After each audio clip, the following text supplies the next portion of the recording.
This is the Hub on Hollywood. I'm James. I'm Jamie. And we love movies. I'm sure that was kind of at the same time. Yeah, I'm sure. No problems at all. Jamie, great to see you. Good to see you, James. I'm still on maternity leave. I am not physically allowed in the building, but I am here in spirit and Skype.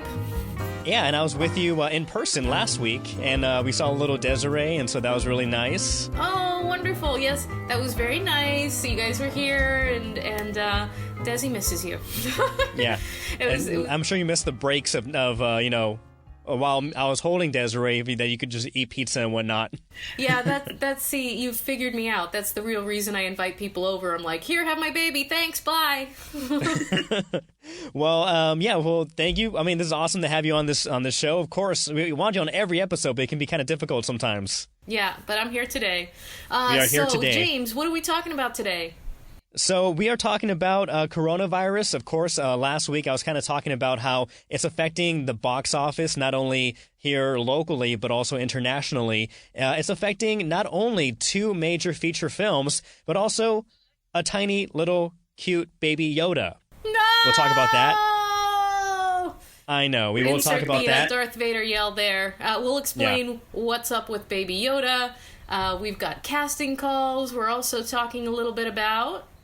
We're talking about, of course, Star Wars. What would a Hub on Hollywood episode be without Star Wars? We're talking about new information we're learning about that we didn't really get in The Rise of Skywalker. We find out things about Darth Sidious, as well as, a little more about Kylo Ren and Rey's relationship, which I'm sure you'll love to talk about. Yeah, so I think that people are way over-reading into this. I've got exact quotes. Don't worry, Reylo'S, I've got your back. Now you say people are... We're going to have a discussion, James, okay? Yeah. All right. And what else are we talking about? And then we'll also talk about new photos that are showing the new Batmobile for the Batman 2021, starring Robert Pattinson. And so we have some more pictures of him, which I think look really cool, so really get into that. But yeah, do you want to go right into those casting calls? Yes, so if you are in the New England area, there are a number of productions, movies, films, TV, all of that going on right now. I'm going to try to get through this nice and quick. So we've got the series pilot for a show called Julia that is filming right now. They're looking for SAG extras for a number of dates. March 18th is one of those. They're also looking for featured extras for a WGBH scene for Julia on March 24th. All of these are through Boston Casting, so go ahead and sign up there and you can get those notifications and sign that up for that. There's also the feature film thriller Shrine is filming in central Massachusetts. They're looking for people, in particular, someone who can portray a bartender and has bartending experience. They're also looking for pedestrians. Both of these being shot on March 31st, also through Boston Casting, so give that a look. Boston Casting also looking for African American men 18 to 40 years old who are willing to get a very short haircut for a project that is coming April, May, and June. They're also looking for, also Boston Casting, men 20 to 40 years old who are amputees or have a glass eye or have facial prosthetics. That is very specific. Mm-hmm. Pays $1,000 a day, shoots May through June. That's Boston Casting submit3@gmail.com. And it's funny because we've been talking about all these movies and productions that have been filming in and around Boston. And just last week, outside Boston City Hall, did you see the pictures? Our own WBZ's Kim Tunnicliffe, she took photos of the film Godmothered that's shooting right there. And so they kind of transformed outside of Boston City Hall into a winter wonderland. So they added fake snow, a lot of trailers over there, and we'll show some of those pictures right now. But yeah, filming taking place in the heart of Boston.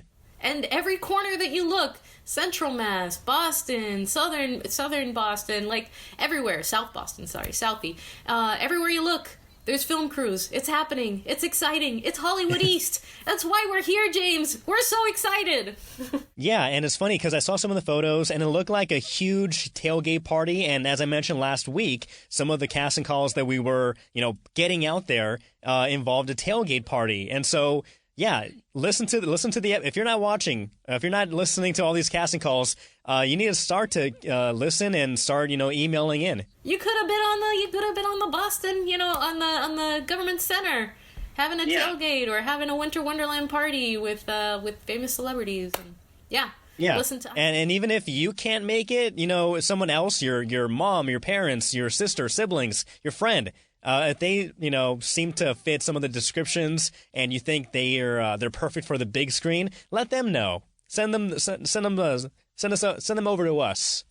Get a few bucks, have a wonderful experience. Mm-hmm. This is the Hub on Hollywood. If you haven't already, please go ahead and follow us. We are on Instagram and Twitter at Hub on Hollywood. Also on Facebook. You can see all the videos that get posted there as well. Jamie, if they're not watching us on YouTube, where can they catch us to listen to us? They can listen to us on every major podcast listening device or, service or everything that's out there. You can listen to us on iTunes and pretty much any service that you prefer to listen to your podcast. You can find us, the Hub on Hollywood. Look us up. Yeah, iHeartRadio, Spotify, you mentioned Apple iTunes, and so we're around. So please give us some love, share us on YouTube. Also our Facebook, all the likes, all the love, it really does help out. So let's talk about this coronavirus. It's a little thing that's happening in the news around.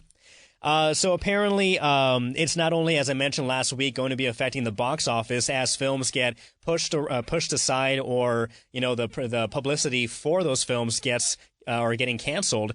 We just found out that the new film, what was it? The new James Bond film, No Time to Die, that was supposed to be debuting on April 10th, is actually being pushed 7 months back, and that's because of direct concerns of the coronavirus. And according to the I'm so sorry, but I appreciate that the title of the film fits this so perfectly.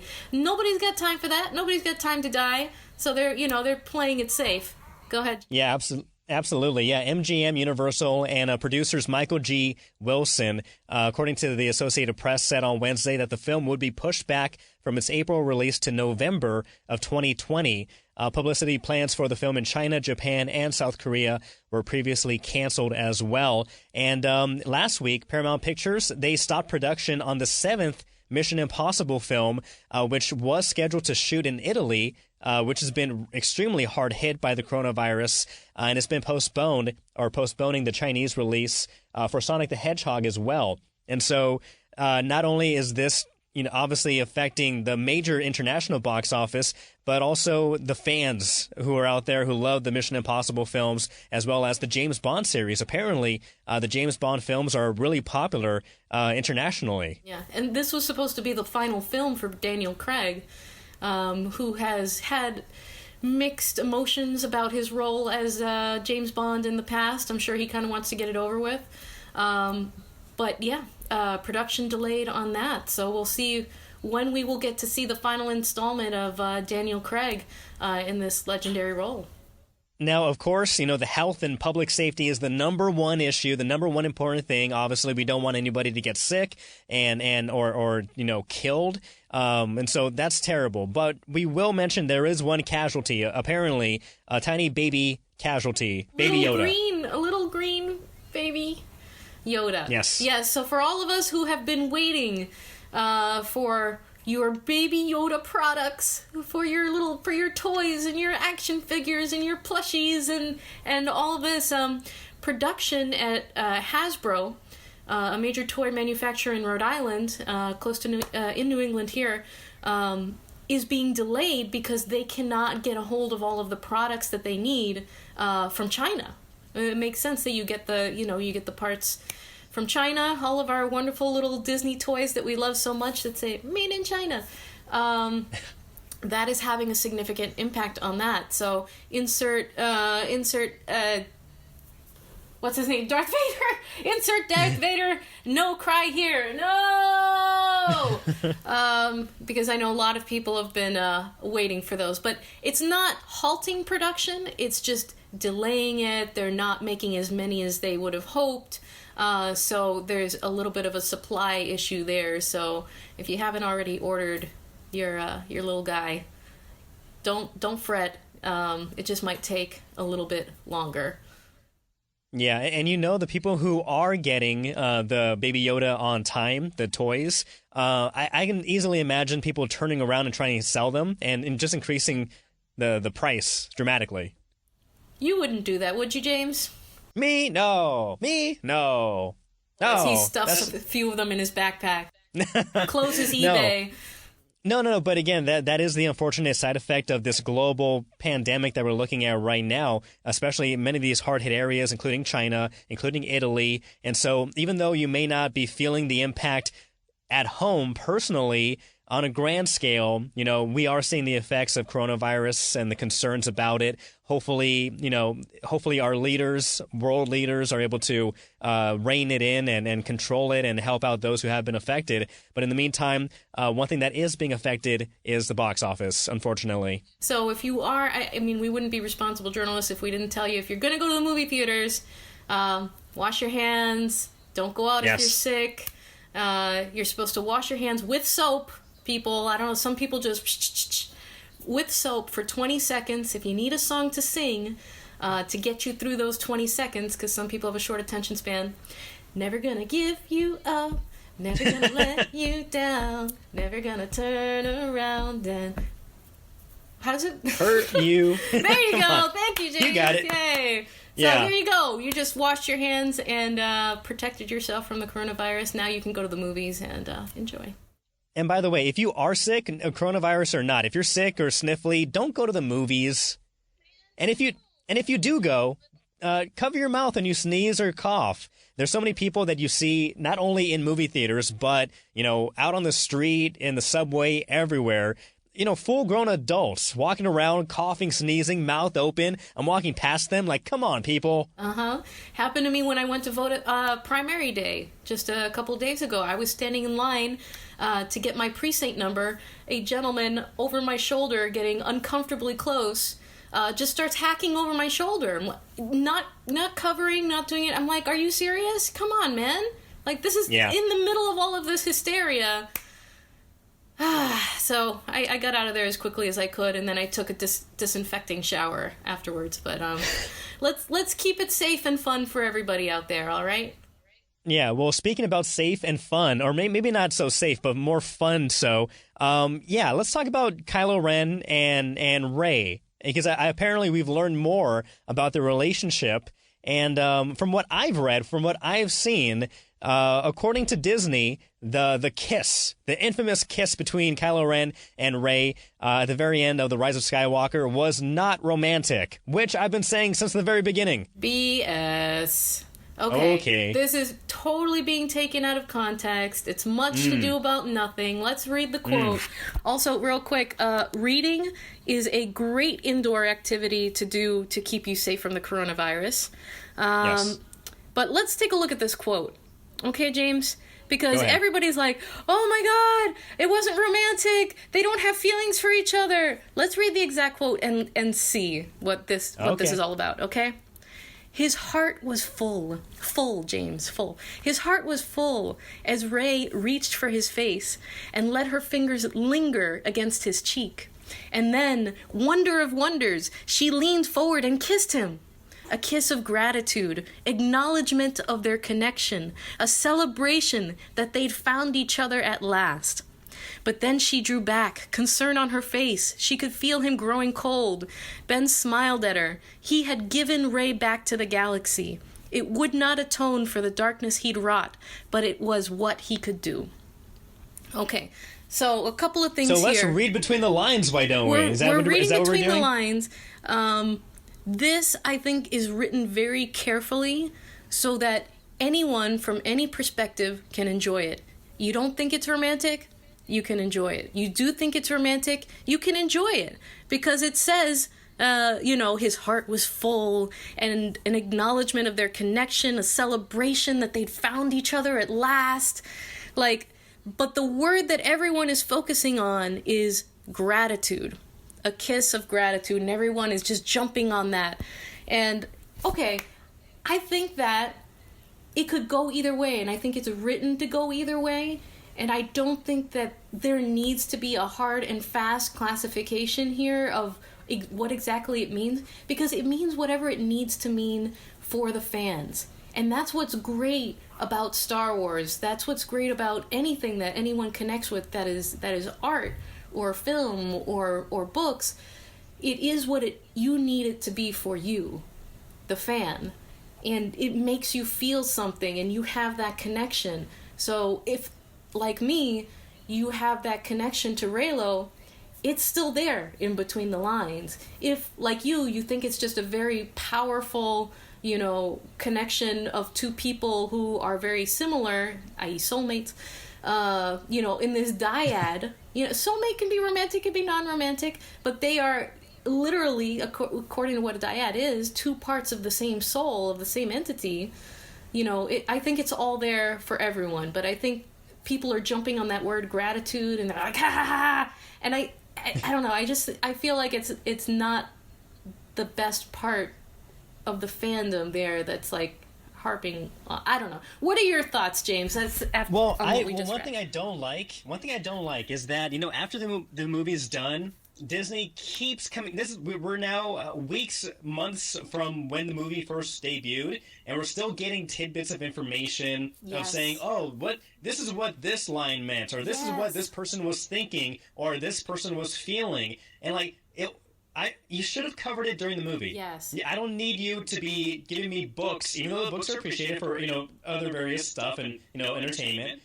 I don't want to depend on books or literature or Disney coming out with a press release with new information explaining what happened. It should be in the film.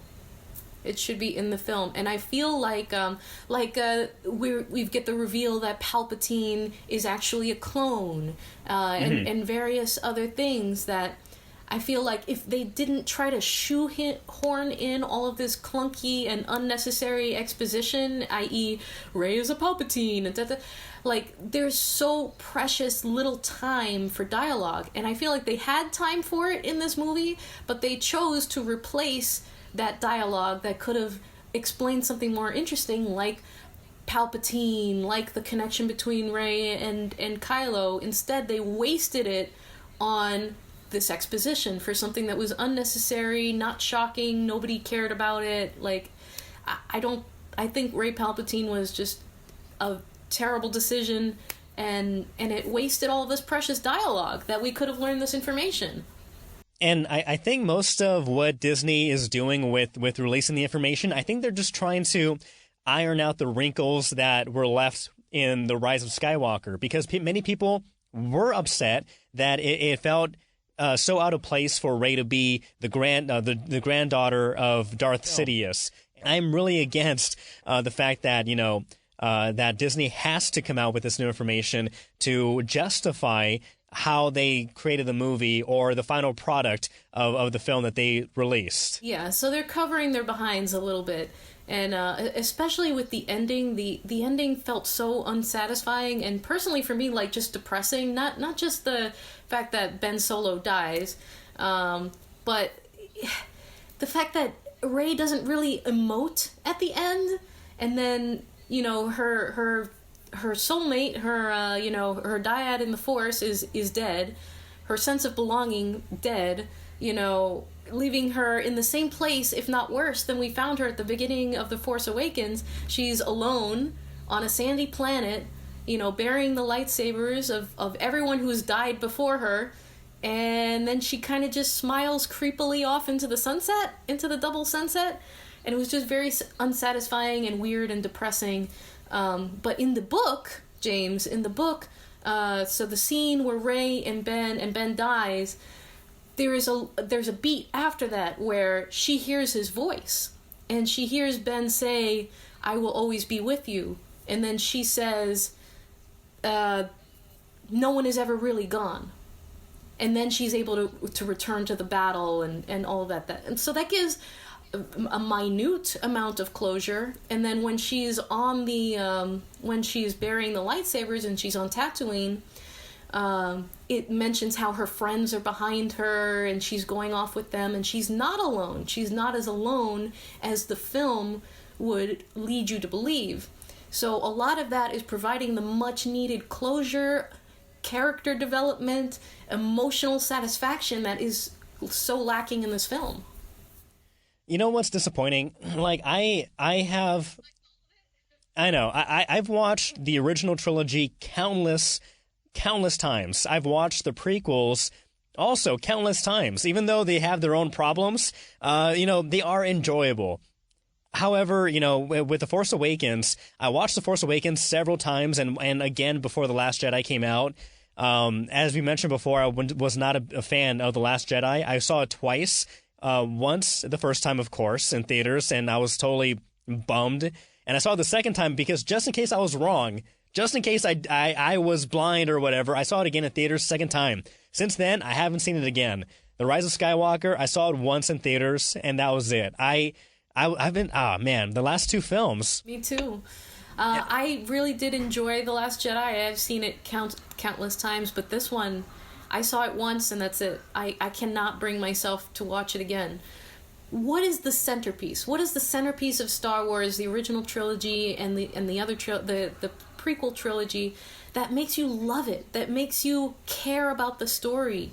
It's about hope and love and adventure and all of these things, and you just, at the end of this movie, there's not closure, there's not hope, there's apparently not love.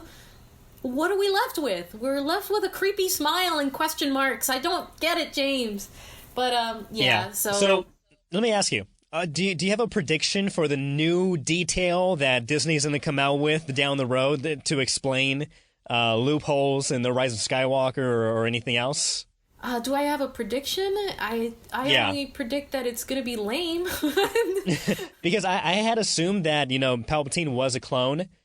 Because in novels that are not canon, they've talked about, Palpatine cloning himself to be younger, and then his bodies, or his clones rather, they're born at a younger age, but because of so much dark side, dark force power from Palpatine, and in the clones age extremely quickly, and then they also become deformed, and that could have explained the way that Palpatine looked in The Rise of Skywalker, the clone body being deformed and not really human, not really, a Darth Sith. I'd love to know about that. I would love to learn more about that and how the mechanics of how that actually worked and how he kept himself going. But that would have been cool to see, huh? Not just glanced over. It would have been cool to see. It also would have been cool to see, the Force ghosts of all of the Jedi coming up against the Force ghosts of all of the Sith. I would have loved to have seen, characters that we actually care about, like Anakin. I take it back, though. We saw Snoke. We saw little floating Snoke thingies in a BAFTA tank floating around. So at least we got Snoke. Yeah. Right? Yeah. I'm being sarcastic. Yeah. But I feel like there are a lot of really simple ways that this could have been made so much stronger. Like we talked about before, like you have to have stakes. You have to have hearts also. Like Chewie should have stayed dead. That would have impacted her more, and that would have led to an opportunity for Ben to really manipulate her and manipulate that emotion. Am I really a bad guy? Am I a good? What am I? That would have been like really powerful and emotional. I would have bought that. But you know what, James? Here's the bright side. Here's the bright side of all of this. You ready? Here's the secret. It's all imaginary. It's all fake. How dare you? How dare you? Not real. How dare you? So it can be whatever you want it to be, James. Oh, but I hated that, anybody can make it into anything they want. It's all up here. Not all movies are like that. There are a lot of movies that have a beginning, middle, and end, and everyone's happy because that movie is done, or if they have sequels, that's fine. But for the most part, again, not all sequels are great, and not all of them stick the landing. However, for Star Wars, for something that's been 40 years, spanning 40 plus years, this deserved much better than what it got. And I don't like the new information that's coming in, and then it's vague enough that it makes everyone happy. No, you made a bad movie. Live with it. Live with that decision, and you should feel guilt every morning that you wake up. Okay, I'll leave it on a lighter note. One positive in the Star Wars universe: the seventh season of the Clone Wars on Disney Plus. Episode 2 came out this past week, and so far so good. I'm enjoying the seventh and final season of the Clone Wars. Excellent. I have to check that out. I have all of the streaming services. I have Disney Plus, so I will be checking that out shortly as well. One final point for you on the Reylo, non-romantic. Was it a non-romantic kiss? Go for it. James. It's Adam Driver. Have you seen Adam Driver? Yeah, and again, I'm a dude. I'm a straight dude, and I don't see it. I'm sure he's a nice guy. I don't see it. I don't think that there is anyone who would kiss him non-romantically. Just saying. That's it. I'm going to leave that there. Okay? Okay. It's Adam Driver, people. I know. I could easily say, yeah, it's Adam Driver. Again, he's not a bad-looking dude, but he's not my cup of tea. Again, I'm a straight guy, but, that's just me. Yeah. As a woman, I feel like the movie could have been written better for women also. Like, just because she's a female hero doesn't mean she doesn't deserve to get her boy at the end, or to get a little bit of love at the end. That's all. She doesn't have to be alone. She can... A little bit of love, a little bit of loving. Little bit of love, da, da. Anyways. But all right. Yes, the hope is there for all of the other Star Wars properties that are emerging. Our love for Baby Yoda and everything that The Mandalorian promises, the Clone Wars, all of those things, really wonderful, really promising. Comic books even. So I'm looking forward to the new extended stories that come out of all of this, and we can just pretend that the Rise of Skywalker never happened. Yes. Well, this is the Hub on Hollywood. Again, once more, if you're not following us on Instagram or Twitter, please do so. Hub on Hollywood. We're also on Facebook, on YouTube. So if you're watching us right now, if you're watching our lovely faces, please hit like. Yes. Please hit like, please hit subscribe, and if you are watching us but you're on the go, you can catch us on every major streaming podcast service. And so, yeah, iHeartRadio, Spotify, Apple iTunes, etc. Now you just got your first peek at the new design for not only the Batman starring Robert Pattinson, but also the new Batmobile. So let's talk about this. So according to CNET, director Matt Reeves has taken to Twitter to share the first 3 images of Pattinson's new ride, and it's unlike any other Batmobile we have seen. The images show a shape that is distinctly inspired by American muscle cars, with a long hood and powerful rear fenders that wouldn't look out of place on a late 60s Pontiac GTO or Dodge Charger. And the Batmobile, will show some photos right now, but I love the design of the Batmobile, and it's very contrary to what we've seen in the past. We've seen Christopher Nolan's tank Batmobile. Yeah, we've seen Zack Snyder's a little more tankish features, but it looks like a big sports car. But the new Batmobile that's coming out in the Batman in 2021, I think is very similar to the 1960s TV series Batmobile. It has it looks more like a normal-ish car, with some tweaked details. But at the very back of it, as well as with the fender, there's this exhaust where the fire's going to shoot out of, and we get some more pictures of some more angles of Robert Pattinson's new Batsuit, which I'm also really digging, and I think it's really also similar to the 1960s feel, just because with previous Batman helmets or masks that we've seen, we always see like the pointed nose, like the triangular nose. But with this new one, it's more of a rounded type, and the stitching, it makes it very... The first thought that I thought when I saw the new design was Adam West's Batman. And I think that's a really, really cool design. They modernized it, of course, so it's not so campy or cheesy. But I really, really like this, and I'm very hyped for the new Batman film. I like that it's classic Americana. Like, I feel that that's going to play well to a lot of people. It's got a nostalgia factor there that you were talking about. So I think that this is going to play very well for him. I don't know that I can picture yet how this new Batman is going to be. I don't know if he's going to have that cheesy, "I'm Batman," voice, how that's going to sound coming out of Robert Pattinson. But that remains to be seen. What do you think of the bat suit? No bat nipples?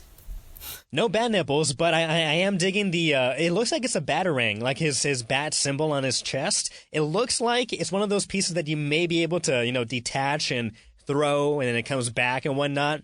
I love the design. I like the cape. It has like a little like hood to the back end of the cape. And again, it feels that actually reminds me, because before Adam West in the TV series, there's this black and white movie. I think it was a silent film at the time, and they had the Batman, the character, and if I'm recollecting it correctly, it had a type of a hood, like kind of like a collar with the cape. And I really love that old classic, now modern style of it. And I know that some people were having questions of whether Robert Pattinson is the best person to play Batman. I've heard. Again, I have no reservations with his performance. I think he's going to nail it. But I've heard some other people kind of concerned just because he does play these different characters who are in these types of movies that are very I wouldn't say off the wall, but they have a very different style to it. And he's I wouldn't say method actor either, but he really does get into his roles. And so it does depend how he envisions this Batman and how he pulls it off. But I have no reservations. I'm really excited. For me, it's still a little difficult for me to see him as anything other than a sparkly vampire. But I'll give him props. He is a very good actor, so I would like to see how he comes out in this. I will give it a shot. I will give it a chance. Now, Kristen Wiig, she's actually playing. Well, there are different characters in here. No, Kristen Wiig, she's going to be in the new Wonder Woman film. Zoe Kravitz, Lenny Kravitz's daughter, she's going to be Catwoman in this new film. That's right. That was a big announcement. It's the first African American Catwoman. Well, Halle Berry. Oh, that's right. Halle Berry played Catwoman. Yeah, but that film wasn't not well received. Critically acclaimed. No, it was not. It was not well received. So it will be interesting to see in the era of Me Too, are they going to freshen up this character of Catwoman? Because I feel like they've tried to do it in the past, but it's ended up being like just overly sexual and kind of missing the mark and not really appealing to women fans. So we'll see how she's different. We haven't gotten a look of her costume yet, right? No, but I mean, at least I haven't seen it. And I'm not too familiar with her previous work. But people involved in the project, they are very excited that she joined. And so, I can see it. I can actually imagine her, with the help of Halle Berry and Anne Hathaway, their versions of it. I'm pretty sure she has enough to, I don't know, there's plenty of comics that she can, revert to and try to make her character similar to that. And I don't know, I'm excited for her portrayal. Yeah, she's very beautiful. I think she's got that look. She's got the kind of a feline, angular look to her. So that's going to be great. That's going to be great to watch. Yeah, and I hope Anne Hathaway also did it too, the whole cat burglar and aspect of that, playing the good and bad side. And so I would like to see that. And I don't know. I'm not sure if I don't know. Yeah, I just don't know what the plot is. So I don't want to guess what her role is. But, Catwoman in the past has always walked that fine line of villain and hero, and also, a love interest to Batman as well. So, we may see some Batman Catwoman action going on. The Bat and the Cat. Yes. The Bat and the Cat. Looking forward to it. All right. Well, unless we have anything else to talk about, I think those are the bullet points. Any other orders of business? Orders of business? Uh, Can we just show, like, Adam Driver pictures here at the end? Or is that too No. much to ask? Okay, I'm sorry. a little too much. Oh, if you send me the photos, and I'll. We'll. Non-romantic. Oh. We'll agree to disagree. So this has been the Hub on Hollywood. Thank you so much for joining us. We have so much fun putting these together. Thanks for listening. And Yeah, thanks for listening. Yeah, come back. If you are interested in any of those casting calls, go ahead and reach out to Boston Casting as well as the other. I think it was mostly Boston Casting, but reach out to them. If you don't think you can make it or be an extra or whatnot, send a link to your friends. Send a link to your family. Maybe they can get their big break on the big screen. Are you excited to see the new Batman film? Are you excited for the new Catwoman played by Zoe Kravitz? Let us know. Please comment down below. But yeah. What do you think about Star Wars? What do you think about all of these new details coming out? Yeah. What do you think? What do you think about all this Star Wars information we're learning? I'm not a big fan. We can't wait. Yeah, I can't wait. Well, this is the Hub on Hollywood. Thank you so much. Until next week. I'm Jamie. I'm James. Bye-bye.